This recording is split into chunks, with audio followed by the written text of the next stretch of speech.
सोलकढी बनवण्यासाठी सगळ्यात पहिल्यांदा एक ओला नारळ त्याचे मी छोटे छोटे काप करून घेतलेले आहेत हे अशा प्रकारे। त्याच्यानंतर इथे मी कोकम घेतलेला आहे। कोकम मी पाण्यामध्ये अर्धा तास भिजत घालून ठेवलं होतं। जर तेवढा वेळ नसेल तुमच्याकडे तर गरम पाणी करून त्याच्यामध्ये हे कोकम 10 मिनिटं ठेवा। त्याच्यानंतर इथे 2 मिरच्या, आलं, लसूण, बीट, जिरे आणि खोबरे घेतलं आहे। खोबरे मिक्सरच्या भांड्यामध्ये आहे, त्यातच सगळं साहित्य टाकून मिक्सरला एकदम बारीक वाटून घेतलेलं आहे।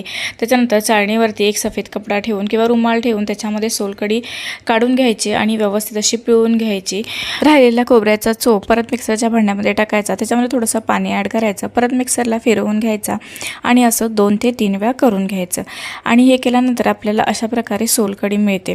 आता या सोलकढीमध्ये आपण जो कोकम भिजत घातलेला आहे ते घालायचं। कोकमच्या ऐवजी आगळसुद्धा तुम्ही वापरू शकता।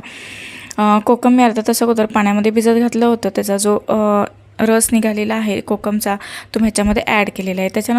त्यानंतर थोडीशी साखर, चवीनुसार मीठ आणि कोथिंबीर, अशा प्रकारे आपली सोलकढी रेडी।